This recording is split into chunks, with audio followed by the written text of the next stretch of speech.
Nananatili namang undefeated ang Creamline Cool Smashers matapos itong masurvive ang thrilling 5-set match kontra Zeus Coffee sa 2024-2025 PVL All-Filipino Conference. Habang na-reverse sweep naman ng Choco Mucho ang Farm Fresh sa sumunod na laro.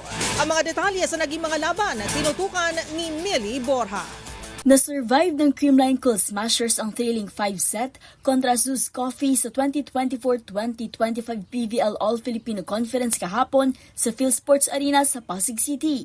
Hindi naging madali ang laro para sa defending champions dahil matapos makuha ang unang set at close gap 25-22, nakuha naman ng Zeus Coffee ang panalo sa second set with another close 28-30. Sa third, muling nakuha ng Creamline ang advantage pero agad pa rin tumugon ng Thunderbells sa fourth set para pwersahin ang deciding fifth set, kung saan natuluyang nakuha ng Cool Smashers ang panalo at close 15-13. Dahil sa panalong ito, umabante sa perfect 4-0 ang Creamline, tied with Signal HD at the top of the league. Parehong top scorer ng koponan si Bernadette Pons at Alyssa Valdez with 17 points each, habang nakapagtala naman ng 15 points si Gemma Galanza at 40 naman mula kay Michelle Gumabaw. Samantala, sa sumunod na laro, napigilan ng Choco Mucho ang reverse sweep na muntik ng maitala ng Farm Fresh kagabi. Binura ng Foxies ang 2-set advantage na unang binuo ng Flying Titans, 25-20 sa first set at 21-25 naman sa second.